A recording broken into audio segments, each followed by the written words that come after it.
Welcome to the Government News Brief for Friday, May 12, 2017. In the news this evening, the rainy season has started earlier than usual and preparations continue. Work on the way to tackle suicides in Region 2 and Brazil to assist in the drilling of wells in Rupununi communities by year-end. These and other stories when the news returns. Stay tuned. Thank you for staying with us. I am Renetta LaFleur. Here are the details. The rainy season may have come a few weeks earlier, but the National Drainage and Irrigation Authority has started to implement flood mitigation measures to save farmlands and livestock before the heavy rains.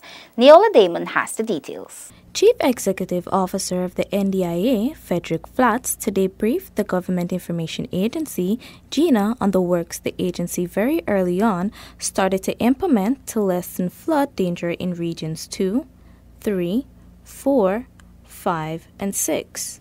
In Region 2, we are continuing to prepare our outfall channels, which is a major problem in Region 2 because there is extensive accretion along the foreshore in Region 2. So we are right now working on some of those outfall channels. We have a pontoon with 2 excavators. In Region 2, the NDIA is finishing work at La Union, Kopui, Three Friends, Anna Regina, Lima, Devonshire Castle, and Ampton Court.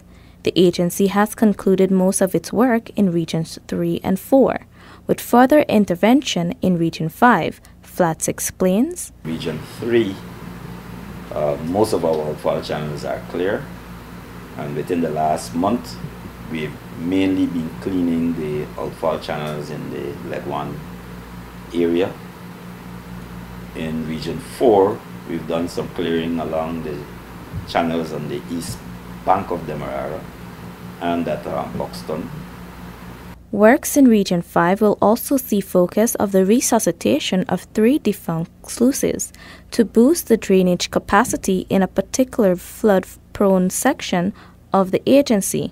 Flats further explains. Region 5, well, we're supposed to be starting there now, but we will be clearing the outfall channel at Trafalgar. And there's 3 new sluices, or let me say 3 sluices that we're trying to resuscitate. 28, 29, one is at number 12, and the other one is between Lovely Lass and Golden Grove. So there are 3 sluices. 2 of them were actually defunct, but we're trying to resuscitate them because of extensive flooding that is normally experienced in the housing area between Tempe and Bushlot. In Region 6, NDIA is cleaning the outfalls in areas such as number 43, 51, 52, and in Adventure. Flats says that NDIA has over 80 excavators working extensively the cleaning of the inland channels to ensure that the water can get to the sluices and the outfalls is also being done. Neola Damon for Government News Brief. Greater collaboration to be fostered towards tackling high rates of attempted suicide in Region 2. Delicia Haynes was there and filed this report. There have been 4 suicidal deaths thus far recorded in Region 2. This has prompted the Ministry of Public Health to chart a clear course for tackling and combating these types of cases in the region. Minister within the Ministry of Public Health, Dr. Karen Cummins, is moving to foster collaborations with regional officials, hospitals, and non-governmental organizations to achieve this objective. What we have found that there are various everybody wants to, now it's a big thing and everybody wants to come on board, which we're very happy of course. But in terms of your training, you may say, I'm going to have training for this person, training for that person. We want to make sure that your training that you're offering to the stakeholders or the persons in charge are, should I say, standardized. Many of the NGOs work with the hospitals in the region, providing counseling and other services to families and victims of attempted suicide. However, although the minister commends the efforts, she urges that these initiatives must comply with public health standards whilst ensuring they are in sync with the ministry's mental health goals. The foundation offers skills building program to persons who, the whole idea why the Sunrise Center was open, it's a place where a person can feel comfortable to come to learn a skill, because over the years in working in the region, what we have realized, and from our groundwork that we have done, one of the reasons why people considered suicide because they're frustrated, because they have no jobs and skills, free skill areas are lacking, financial constraints are great.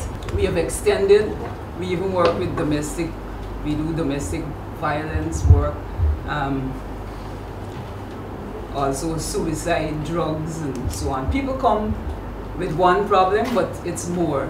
So that's the things we've been doing. We've been working with persons. We even collaborate with Saudi Hospital as well. They have been we have a close relationship with them. Additionally, Minister Cummings explains that a resident psychologist working along with a Cuban psychiatrist is expected shortly.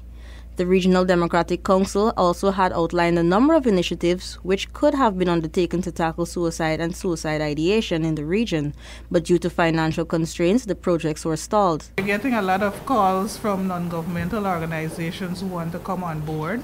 And as Minister said, we want to make sure that whoever's helping is not doing any harm, that it's standardized and so on. So we have to have some form of quality control, and we are using the World Health Organization as our quality control. So whatever training we do, we ask them for the technical support. The minister and a team from the Mental Health Unit of the Ministry of Public Health visited families of those persons who attempted suicide. The visit comes at a time when there is an alarmingly high rate of reported attempted suicide cases in the region. For the Government News Brief, Delicia Haynes. The Ministry of Social Cohesion has been conducting sensitization sessions across Guyana to unite all the ethnicities, and while there have been some successes, there were still challenges. Minister of Social Cohesion Dr. George Norton told media operatives that the challenges faced by his ministry in its social cohesion initiatives are lack of resource personnel and limited budgetary allocation. Well, I must tell you that it's, as you said, it's a new ministry. Our expertise in the area is very limited. While we do have persons competent, well qualified, their numbers are limited. Secondly, our budgetary allocation, we hope we can improve on that. And the other thing is, for the longest while we've been hearing about one people, one nation, one destiny. We hear about that there's a strength in our diversity and so on. We have got to convince persons that in the different areas of strength, let's say in the different ethnic groups, religious groups, whatever it is important that, first of all, they themselves become organized, so that when they are relating to other groups, they will do it from a position of strength. Some of the topics participants are exposed to are understanding biases, being human, understanding diversity, and others, all aim at advancing the social cohesion mandate. Minister Norton notes that the response has been great. I can tell you that while we would have been happy to see more persons participating in the villages, and particularly the youths, those who participated were quite contented and satisfied with the actual program, in so much so that they were persons, for instance, from a different cluster recommended that we go to their particular cluster or village or so on to carry out the similar activity. He adds that dealing with personal stigmas and religious beliefs are some of the other challenges. Dr. Norton noted that the ministry is focused on sensitizing and educating people on the vision and mission of the Ministry of Social Cohesion. These sessions involve stakeholders from faith-based and women's groups, senior secondary school students, regional officers, members of civil society, and community development officers. For the Government News Brief, Sinika Thorne reporting. The move by the United States to list many CARICOM states, including Guyana, as non-compliant in combating money laundering and other financial crimes is most unfortunate, says Minister of Finance Winston Jordan. Paul McAdam has more. The recent move by the United States to rank 14 out of 15 Caribbean nations as not being compliant as regards to money laundering legislation is not a fair assessment. So says Minister of Finance Winston Jordan, who says that this is not a headline that is endearing to the region. Already we are under the gun as it relates to money laundering, as it relates to havens of offshore facilities and so on. And these have contributed to the de-risking that has taken place over the last 5 years. And this now adds more to our misery. The finance minister feels that the move to lump all of the countries together, which are at various stages of implementing their anti-money laundering legislation, for example, which don't appear on the CFATF or FATF defaulting lists, is a denial of the recognition of all of the efforts being made by the Caribbean countries. They don't differentiate between America and Guyana. If a consultant, it costs $30,000 US per month, he doesn't say, well, Guyana is a little poor country, we can only take 5. You have to find $30,000 to pay him. And, that's what I'm saying. It's a denial of recognition of all the efforts that we in the Caribbean have been making to make our countries safer, to rid our countries of bad money, and so on. More will have to be done to change this perception, Minister Jordan states. If it's not back to the drawing board, we have to mount a rear guard. Collectively, we will have to mount a rear guard action to stem whatever fallout may come from such bold headlines. Guyana and the rest of the Caribbean have moved to pass anti-money laundering and countering of financing of terrorism legislation as part of efforts to comply with internationally mandated standards. Paul McAdam for the Government News Brief. The drilling of wells in the South Rupununi with support from the Brazilian Army will commence before year-end. Gabriela Patram has the details. The Brazilian authorities are in the process of preparing the framework under which the drilling of wells with local stakeholders will take place.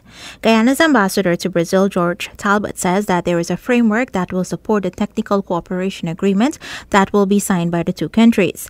The ambassador notes that the project will start before year-end, with the target being the end of the current rainy season.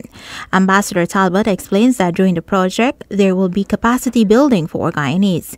It is expected that in the course of the work by the Brazilian military that there will be counterparts on the Guyana side that are trained, that their capacity will be developed, both in terms of the drilling exercise but also in elements related to operation and maintenance of the facilities once they're established. So there is an element of capacity building involved as well that makes it more than just a single intervention of drilling and leaving, but also building our own capacity to be able to do such operations in the future. Additionally, Ambassador Talbot told Gina that during the month of June, a third meeting of the partial scope agreement will take place. 3 countries, Guyana, Brazil, and St. Kitts and Nevis, will review the current list of items that can be exported to countries duty-free. We have a partial scope agreement with Brazil, under which there are about 180 odd items that Guyana can export duty-free to Brazil. One of the challenges we have found is that that agreement is very much underutilized on the Guyana side. I think hardly 10 of the 180 plus items is currently being exported on a consistent basis to Brazil. So this is one area that I think needs further attention on the Guyana side. Additionally, Ambassador Talbot says that infrastructure is very important to trade between the two countries. He referenced the 2017 budget, where Guyana has taken important steps to move forward with the road between Lethem and Linden. Also in discussions with the Brazilian authorities about possible support from Brazil in the development of that project. And and we expect that there will be meetings at the ministerial level as soon as later this month. Currently, Mr. Patterson is expected to arrive in Brasilia by around third week of May, and hopefully his discussions with the Brazilian authorities help to advance or determine some of the areas in which we can move forward in terms of the joint bilateral infrastructure agenda that we have in Brazil. It was highlighted that both governments understand the importance of such a project. A project of this nature will open up opportunities for the people in Guyana and will aid in the opening up of the northern part of Brazil, which is currently landlocked. With Guyana being the shortest reach to the Atlantic, such an infrastructure project offers an opportunity where connectivity will be more effective between the population of the two countries. For the Government News Brief, Gabriela Patram. The Ministry of Public Infrastructure today held its second full site visit and update the media on the Chedi Jagan International Airport expansion project. The US $138 million contract for the project was signed on November 11, 2011 between the Government of Guyana and China Harbor Engineering Company Limited. To date, close to $85 million has been expended on the project. Minister of Public Infrastructure David Patterson says the project completion is still scheduled for December 2017 deadline, despite several challenges with removal of utilities. We have come to the end of today's edition of the Government News Brief. The details of these and other stories can be found on GINA's website. GINA has an active Facebook page, and we encourage you to visit and like us so you can be informed as the news unfolds. Remember to join on Monday for another edition of the Government News Brief. I am Renetta LaFleur. Have a great weekend.